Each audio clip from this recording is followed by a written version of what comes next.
Vamos abrir nossa Bíblia no Salmo 126 e vamos meditar um pouco e refletir um pouco no que esse texto tem a nos ensinar, o que a palavra de Deus tem para o nosso coração.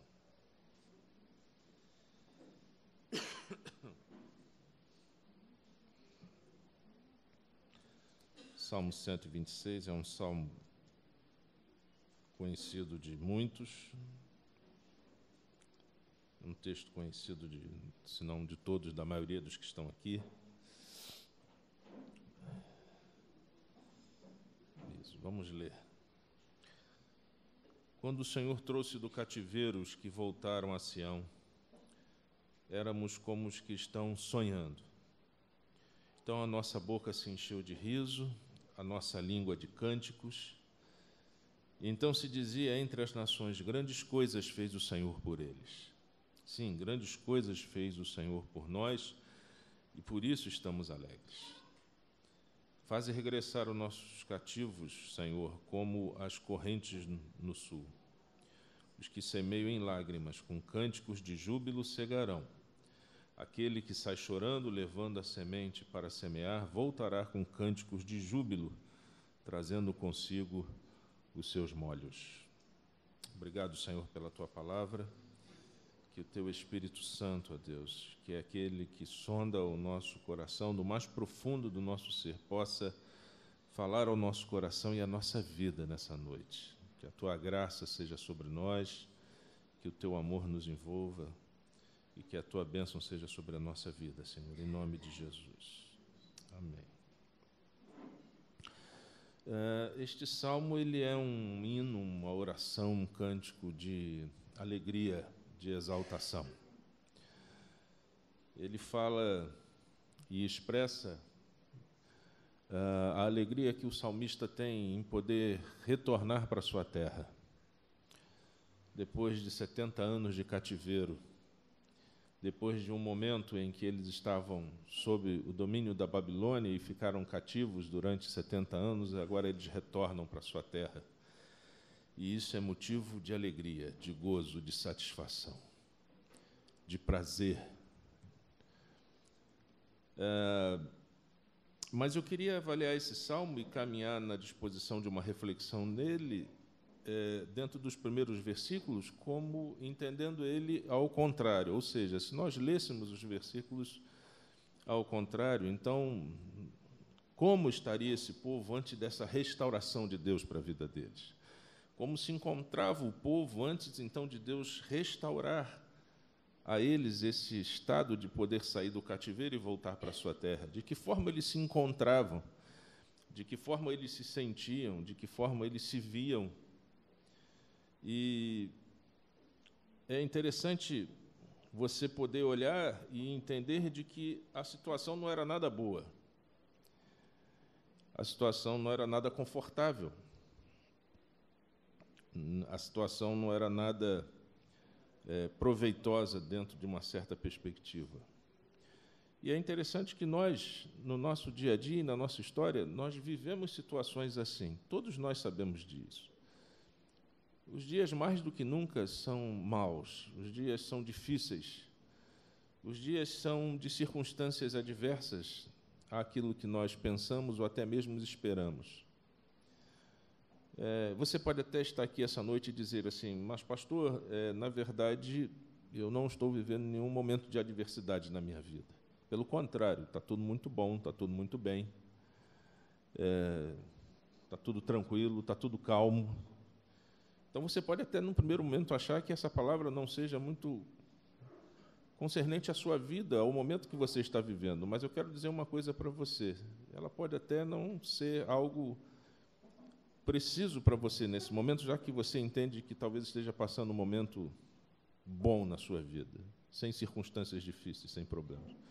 Mas certamente ela servirá para você para daqui a algum momento. Até porque a vida não é feita só de momentos bons. A vida ela tem momentos bons e momentos difíceis. Se a gente pensar um pouquinho e lembrar de Salomão, no livro de Eclesiastes, no capítulo 1, que a gente tem ali, é um homem que tinha tudo, era rei, poderoso, tinha condições. Ele mesmo declara que ele foi uma pessoa que tudo que os seus olhos desejaram e quiseram ter, ele teve. Não tinha problema nenhum com relação a isso. Mas ele, no capítulo 1 de Eclesiastes, o que a gente vê ali é um homem cansado.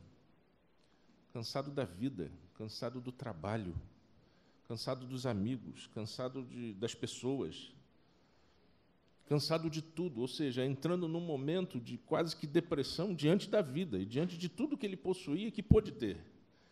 Ao ponto dele dizer que isso não foi nada mais, nada menos que correr atrás de um vento. Era como se correr atrás de um vento. Então, os dias para ele, naquele momento, apesar de tudo, eram dias maus. E qual de nós também, independente dessa questão de Salomão, quantos de nós aqui já não nos vimos em determinadas situações difíceis e pensamos, não falamos, porque até não temos coragem muitas vezes de falar, mas pensamos, poxa, está dando tudo errado. Estou vivendo um momento em que está dando tudo errado. E Deus está sendo ruim para mim. Quantos de nós já não pensamos isso? Ainda que não tenhamos falado, mas já não pensamos, Deus está sendo injusto comigo. Deus está sendo mal para mim. Enfim, são momentos na nossa vida que fazem parte da nossa história, são momentos que nos cercam, são circunstâncias que nos cercam. E o que a gente tem aqui é um povo que viveu situação difícil, uma situação doída. Repare bem o verso 1, quando ele diz, quando o Senhor trouxe do cativeiro os que voltaram a Sião, éramos como os que estão sonhando. Então, se nós olharmos de forma invertida, o que eu quero refletir com você essa noite, antes da restauração de Deus na vida desse povo, antes deles saírem do cativeiro e serem livres do cativeiro, eles viviam no cativeiro babilônio, eles estavam vivendo esse momento ali, e isso para eles trazia algo da seguinte forma, eles não sonhavam mais. Eles eram um povo que não estavam mais sonhando.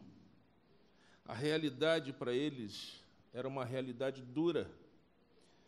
Quem não sonha não tem esperança. Quem não tem esperança não consegue imaginar dias melhores. Eles estavam vivendo um momento da sua história onde, por mais que eles pudessem e procurassem olhar uma saída no final do túnel, mas eles viviam situações como se alguém acendesse uma vela para iluminar onde é que é a saída desse túnel, alguém vinha e apagava essa vela. Era isso que eles estavam vivendo, e foi isso que eles viveram ao longo de 70 anos desse cativeiro.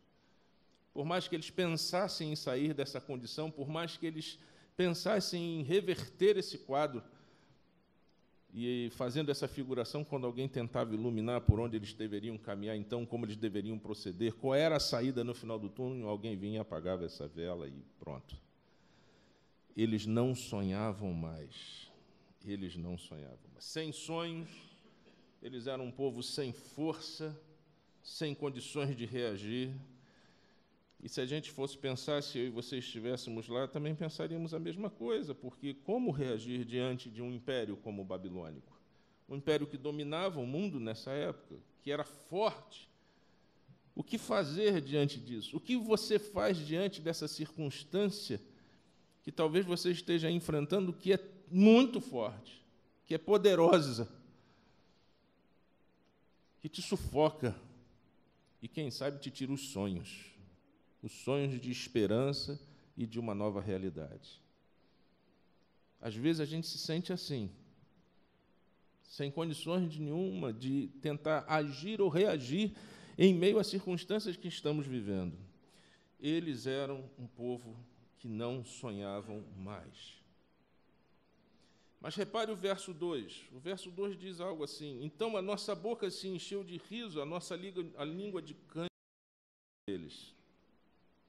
Além deles serem um povo, então, que viviam antes dessa restauração de Deus, eles viviam um momento de não conseguirem mais sonhar, eles também não sorriam mais. Tanta dor, tanta ausência de sonhos fez com que o sorriso, a alegria, o riso em sua boca não estivesse mais acontecendo. E quando eu digo riso aqui, não é aquele riso tipo como eu estou dando agora com dor na coluna, quando as pessoas me falam comigo, eu falo, tudo bem. Aí dá aquele risinho de canto de boca. Mas não é isso. Não há mais vida em seus lábios. Não há mais uma boca cheia de risos. Eles não estão mais vivendo esse momento. Eles não eram mais pessoas que estavam vivendo a alegria da alma. Não estavam mais vivendo aquele riso transbordante. Não tinham sonhos e não viviam mais o prazer da alegria de viver.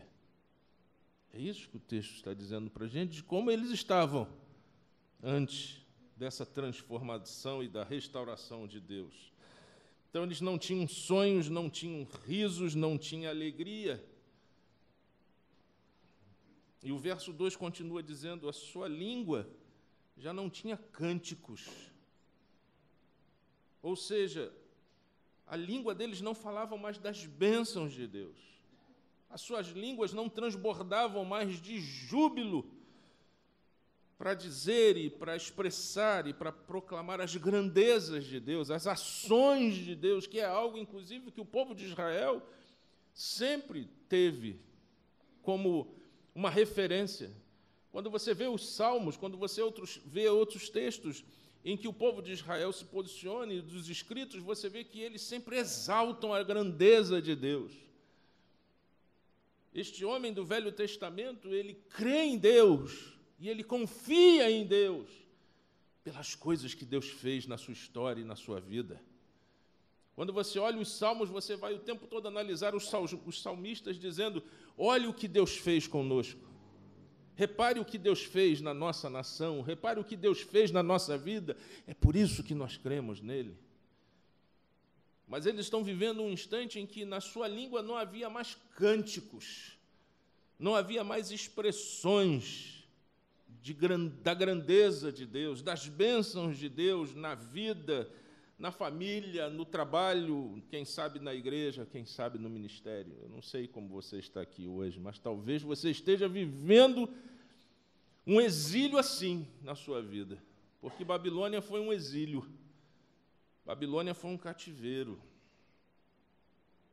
Eles, então, nesse exílio, estavam sem riso na sua boca, não tinham mais um cântico em seus lábios e na sua língua que expressava júbilo ao Deus eterno, e não tinham mais sonhos. Era essa forma de que eles estavam vivendo, era desse jeito que eles estavam vivenciando a sua história naquele momento. E talvez você está aqui e tem vindo todos os domingos na igreja, mas no fundo do seu coração você tem vivido momentos assim de exílio, de uma Babilônia dentro de você,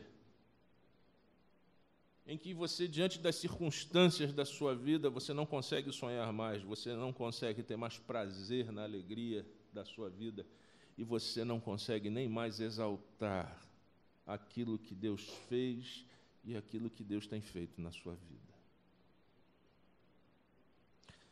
Diz o texto ainda no verso 2, então, se dizia entre as nações, grandes coisas fez o Senhor por eles. Eles estavam numa situação que até mesmo o fato das nações olharem para Israel e dizer, olhe, veja como essa gente é abençoada por Deus, nem isso mais estava acontecendo.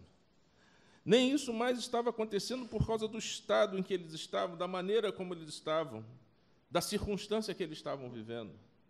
Não havia mais, da parte dos que os cercavam, das outras nações, um olhar para eles e uma proclamação com respeito a eles, dizendo, este povo é ricamente abençoado por Deus. Talvez você esteja vivendo um momento tão difícil, em que até mesmo as pessoas que estão ao redor de você, talvez os seus familiares, os seus amigos estejam olhando para você e dizendo, caramba, Deus abandonou esse cara. Deus não tem mais abençoado esse cara. Tal é a circunstância que você está vivendo na sua vida e no seu coração. Então, antes dessa restauração de Deus, irmãos, o que nós temos aqui é um povo sem sonhos, sem risos, sem cântico em seus lábios e sem um testemunho vivo para dar, sem refletir o que Deus é verdadeiramente para a sua vida. Mas quando a gente pega os versos de 4 a 5 e até o verso 6, a gente começa a ver, e temos aqui uma pequena amostra, um pouco do caminho para que haja restauração na vida desse povo, e eu entendo que também é um caminho para a nossa restauração. Normalmente, quando a gente se vê em situações como essas, que eu exemplifiquei aqui e coloquei, a nossa tendência, ou seja, diante das tristezas que circundam a nossa vida e invadem o nosso coração, diante do cansaço, diante da vida, diante das desilusões que nós enfrentamos na vida, diante das decepções, diante de não enxergarmos mais, às vezes, a luz no final do túnel, em meio aos momentos em que estamos vivendo, nós temos a tendência, e eu não estou dizendo que isso é sempre, mas temos a tendência de buscarmos soluções, de buscarmos respostas, de buscarmos caminhos, segundo a nossa própria força, segundo a nossa própria sabedoria, segundo o nosso próprio braço. Às vezes a gente tenta, e somos tentados a buscar soluções através das nossas próprias vontades, através dos nossos achismos, através daquilo que nós pensamos que é o mais correto para fazer diante dessas horas ou diante desses momentos. Mas quando eu leio o verso 4, 5 e 6, isso me traz uma outra dimensão. O verso 4 me diz que quando nos encontramos em meio a essas situações, o que nós precisamos fazer, e tudo o que nós precisamos começar a fazer, é buscar em Deus a solução para a nossa vida. É na busca de Deus que nós vamos encontrar restauração para a nossa vida. É na busca em Deus que nós vamos encontrar o começo para a nossa transformação e restauração do momento que nós estamos vivendo. Amém? Ele diz, faz regressar os nossos cativos, ou em outra versão, talvez na sua versão está assim, restaura, Senhor, a nossa sorte. Eu acho essa versão fantástica. Restaura, Senhor, a nossa sorte. Tem uma coisa que às vezes a gente não consegue lembrar.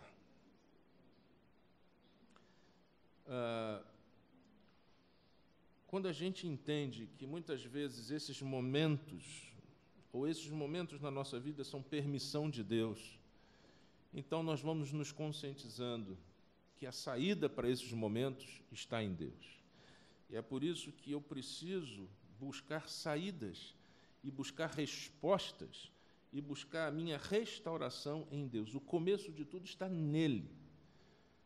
Porque certamente o começo da situação que você está vivenciando também está nele. Por quê? Porque é ele que permitiu isso acontecer na sua vida. Nada foge ao controle de Deus. Tolos somos nós quando imaginamos que tudo o que acontece na nossa vida é um tremendo de um acaso. Não. Deus está no controle de todas as coisas. O próprio cativeiro, e os irmãos sabem disso, o próprio cativeiro é permissão de Deus, é a ação de Deus sobre a vida do seu povo. Deus permitiu que esse cativeiro de 70 anos acontecesse, porque senão o povo se perderia completamente, porque senão o povo se destruiria completamente. Tal era a forma de como eles estavam, nesse caso especificamente, se esquecendo de Deus, e se separando de Deus, e ficando distante de Deus. O Senhor, então, e hoje, inclusive, na escola dominical, foi citado Abacuque. O profeta Abacuque, ele diz para o Senhor, e ele reclama com Deus, dizendo, não é possível que o Senhor não veja o seu povo com tanta iniquidade, com tanta injustiça. Será que o senhor não está vendo isso? E Deus responde a Abacuque: quem disse a você que eu não estou vendo? Quem disse a você que eu não sei o que está acontecendo? Eu sei o que está acontecendo e já providenciei solução para isso. Aí Abacuque: sabia, o senhor é sempre perfeito em todas as suas coisas. O que o senhor vai fazer? E Deus fala: eu providenciei uma nação para gerar juízo sobre o meu povo. Quem é? A nação da Babilônia. Abacuque fica enlouquecido. Mas como? O Senhor vai levantar um mais injusto para promover justiça sobre o seu povo? E Deus falou para Abacuque: o que você pensa que você é? Quem você pensa que eu sou? Eu sou o Senhor sobre todas as coisas. E Abacuque escreve, então, lá no finalzinho: já entendi, o Senhor é soberano sobre todas as coisas, o Senhor é o Deus da história, o Senhor é quem cuida do seu povo. E aí ele escreve aquele texto fantástico: ainda que a figueira não floresça, ainda que não haja gado no curral, ainda que a oliveira minta, ainda que tudo dê errado, eu continuo o quê? Crendo no Senhor Deus da minha vida, porque Ele é o Senhor sobre todas as coisas. E o cativeiro babilônico é prova disso. Cuidado de Deus, foi Deus quem permitiu. Jeremias recebe uma palavra de Deus para escrever uma carta a esse povo que está no cativeiro. E o Senhor diz para Jeremias: escreve essa carta e manda para o povo que está lá, meu filho. E a carta diz mais ou menos assim: vocês estão aí porque fui eu que coloquei vocês aí. E isso tem um tempo. Quando chegar a 70 anos, isso vai findar. Portanto, enquanto vocês estiverem aí, casem-se, deem-se em casamentos, vivam a vida, construam, trabalhem, orem pela cidade. E quando chegarem para vocês e disserem: o Deus de vocês abandonaram vocês, cadê o Deus de vocês? O Deus de vocês não quer mais saber de vocês. Quando chegarem para vocês e falarem essas coisas, não deem ouvidos. Porque eu, o Senhor, sei os pensamentos que tenho a respeito de vocês. Sou eu que cuido de vocês. Sou eu exatamente que sei o que penso a respeito de vocês. Então, meus irmãos, isto é fantástico, porque quando eu consigo perceber que Deus é aquele que é Senhor e soberano sobre todas as coisas, e que talvez esse momento de exílio na minha vida, esse momento de Babilônia que eu estou vivendo na minha vida, foi permissão de Deus. Então eu entendo que a saída, que a restauração desse momento só pode estar em Deus, só pode estar nele. Amém? E é por isso que eles dizem, e ele então ora: Senhor, faz regressar os nossos cativos. Ou, em outra versão, Senhor, restaura a nossa sorte, Senhor. E isso significa dizer o seguinte: se você ora, ore mais. Ore mais. Se você já busca o Senhor através da leitura da sua palavra e do conhecimento da sua palavra, faça mais isso ainda com mais intensidade. Coloque-se sempre na postura daquele que entende que a rendição ao Senhor e a humilhação ao Senhor e a dedicação ao Senhor é a melhor forma de nós nos colocarmos diante dele e dizer: Senhor, restaura a nossa sorte, restaura, Senhor, a minha vida. E você pode estar certo que no tempo certo Deus vai agir na sua vida. Aqui durou 70 anos. Eu não sei quanto tempo dura esses exílios na nossa vida, esses momentos difíceis, mas eu sei que é Deus que cuida da minha vida e no tempo certo Ele vai agir.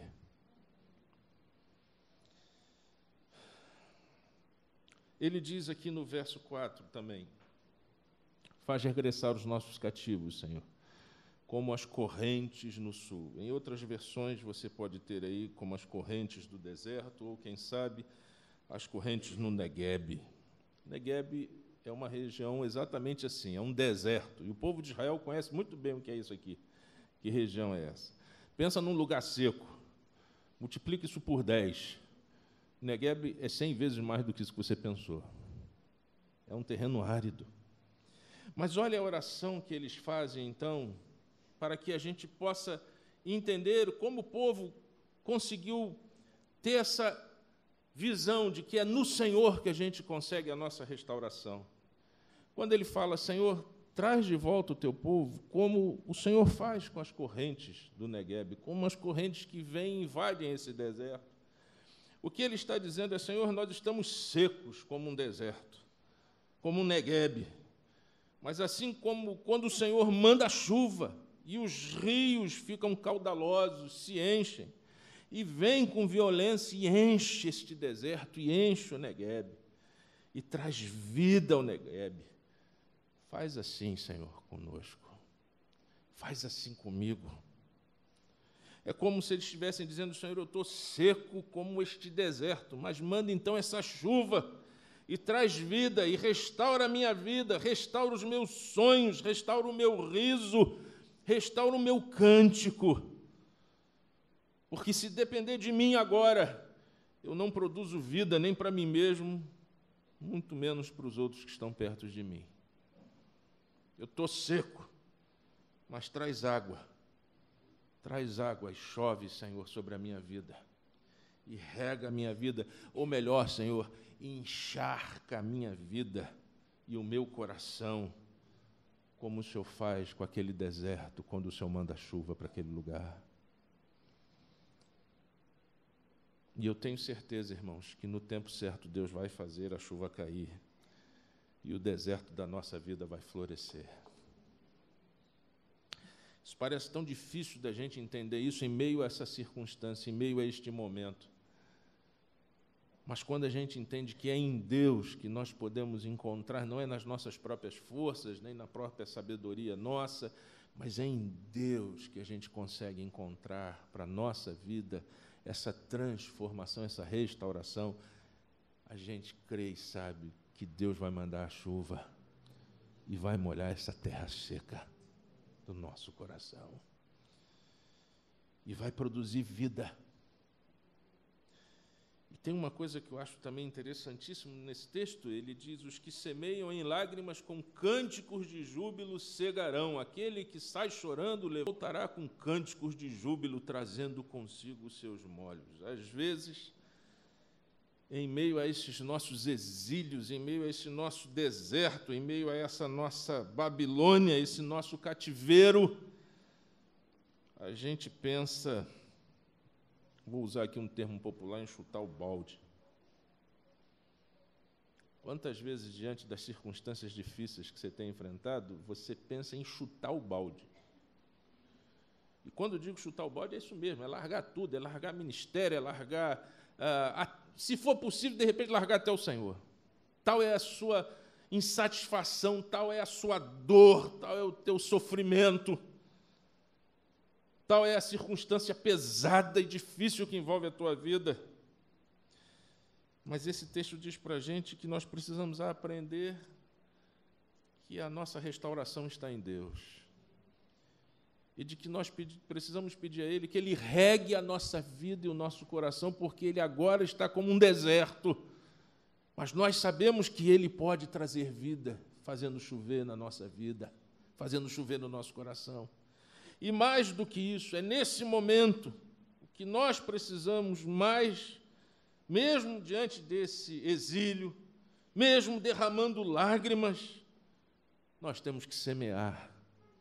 Ou seja, nós temos que manter a nossa postura de quem tem uma marca de Deus na sua vida, de quem um dia se encontrou com este Deus poderoso e foi marcado profundamente, e não pode, não consegue, por mais que queira tirar essa marca de Deus na sua vida, porque quando nós somos marcados por toda a eternidade e para toda a eternidade.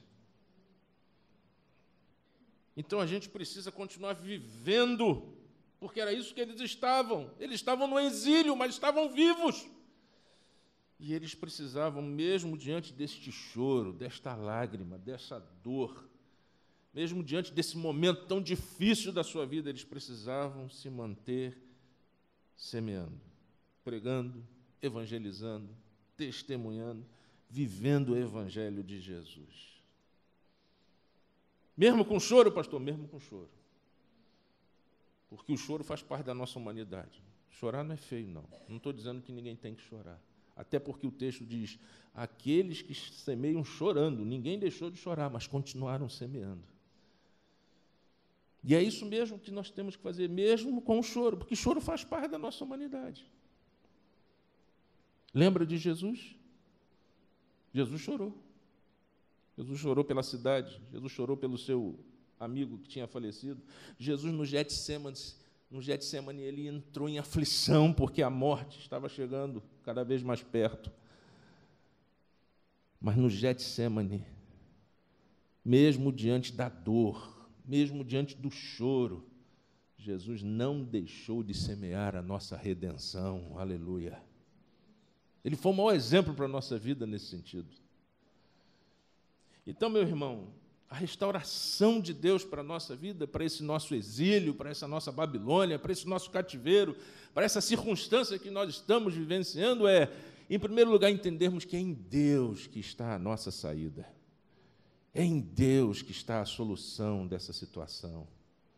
Segundo, é para Ele que eu preciso me humilhar e dizer, Senhor, eu estou como uma terra seca e eu preciso que o Senhor encharque a minha vida, o meu coração. E é mesmo diante dessa lágrima, dessa dor, continuar mantendo essa nossa posição de saber em quem nós temos crido. Amém? E olha só que coisa interessante que o texto diz, porque eles choram, semeiam, e no final de tudo, o que eles fazem? Sentam na beira do caminho e continuam chorando mais? Não. O que o texto diz para mim e para você? O verso 6.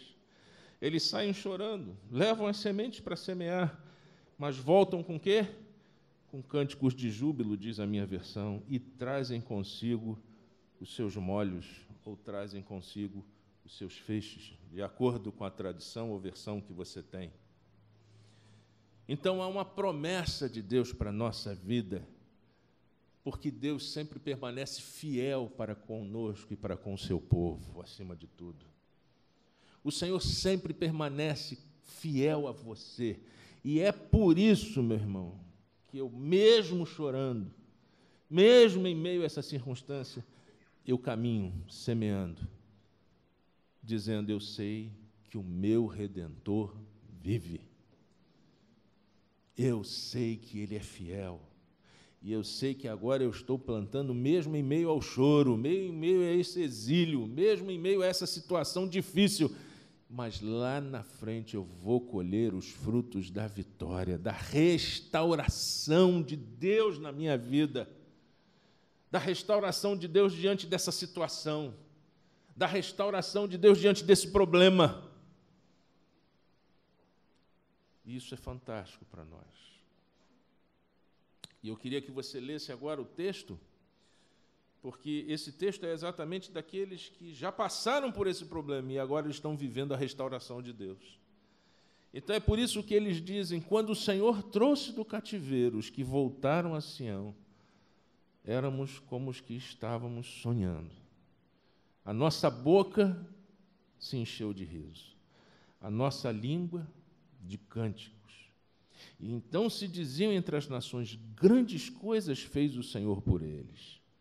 Sim, grandes coisas fez o Senhor por nós. E é por isso que nós estamos alegres. Amém? Esse é o cântico que nos espera ali na frente, meus irmãos. Esse é o cântico, essa é a verdade que nos espera depois de 70 anos de cativeiro. Esse é o texto que está preparado para nós depois que passar essa circunstância na sua vida. Amém? A dor ficou para trás. As feridas foram cicatrizadas. A bênção de Deus foi muito maior e muito além do que a dor e o sofrimento. Então, eles agora podem cantar e dizer assim, quando o Senhor nos tirou do cativeiro e nos trouxe de volta, estávamos sonhando. E houve um cântico novo nos nossos lábios. E houve um riso novo em nossa boca. Aleluia! São novos sonhos que Deus tem para nós. São novas alegrias que Deus tem para o nosso coração. E tudo isso é baseado na esperança que temos desse Deus fiel que cumpre a sua promessa para com a nossa vida e faz essas promessas se tornarem realidade na nossa vida. E quando esse momento vem sobre nós, é como o rio que enche o Neguebe. Aleluia! É como a chuva que encharca a terra seca. Então, há paz no nosso coração. A nossa face muda. Há risos, há felicidade, há proclamação das bênçãos de Deus na nossa vida, mais do que nunca. O Senhor quer restaurar a nossa sorte. O Senhor quer restaurar a sua vida. O Senhor quer restaurar o seu ânimo esta noite. O Senhor quer restaurar a sua alegria. O Senhor quer restaurar o teu coração. Talvez o que você esteja vivendo é um exílio, no sentido de que você não tem mais buscado a Deus na sua vida como deveria buscá-lo. Talvez você esteja vivendo um exílio de forma porque você tem colocado Deus distante da sua vida.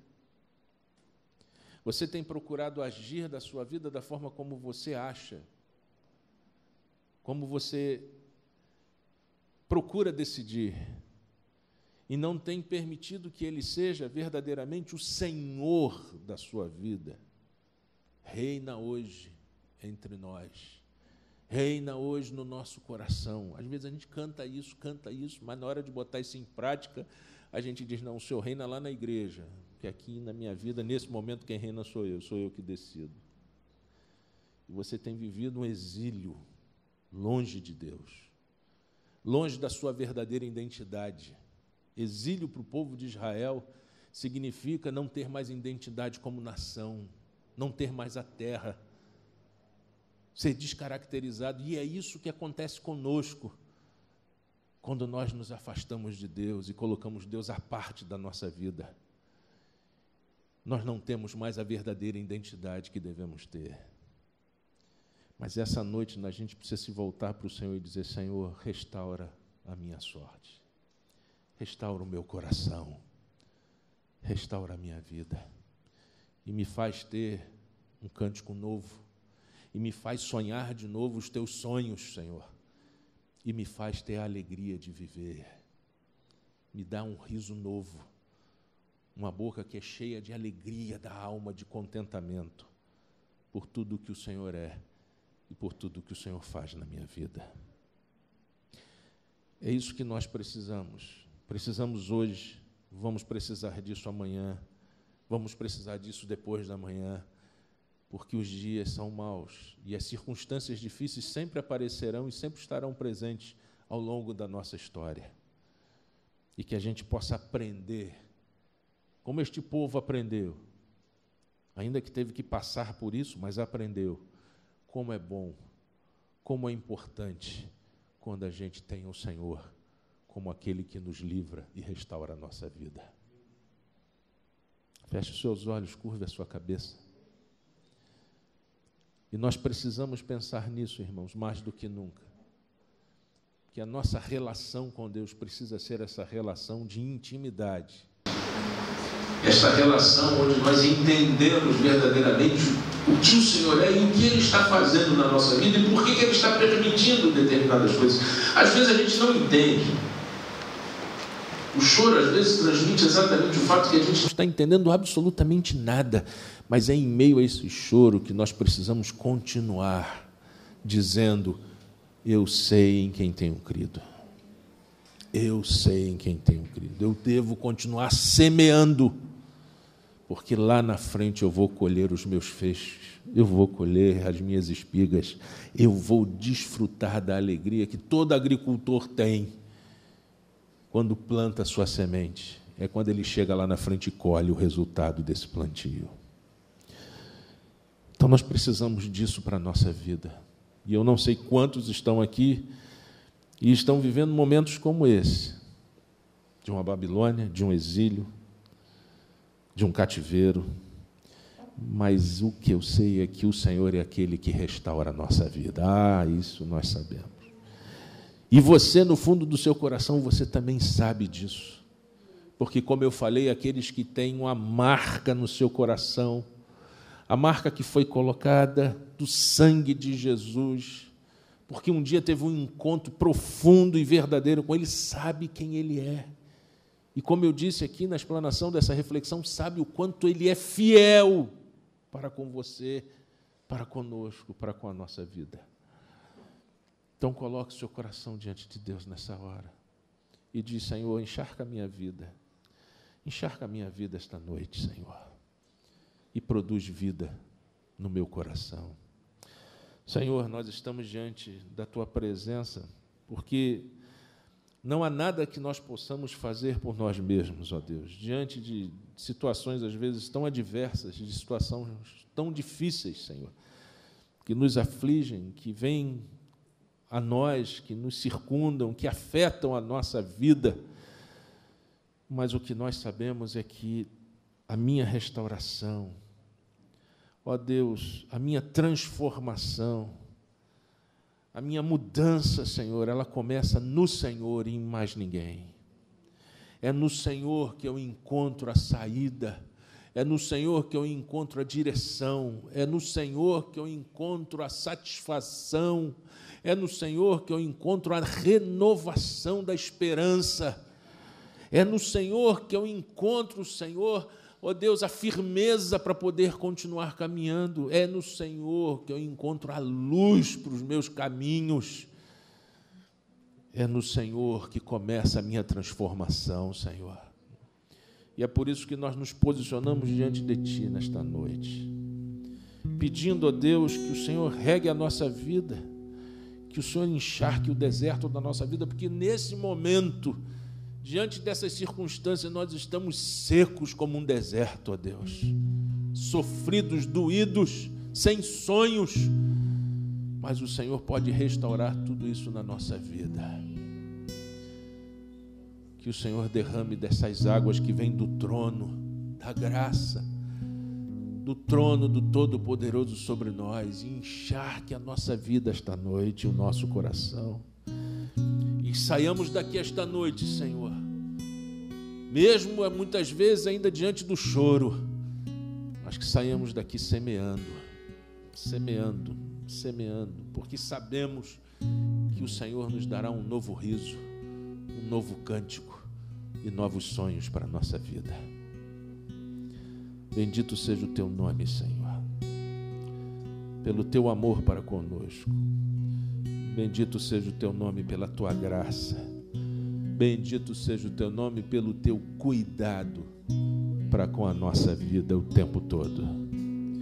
Bendito seja o Teu nome, porque o Senhor não está alheio a nada que acontece em nossa vida. Bendito seja o Teu nome, porque o Senhor é aquele que cuida da nossa vida.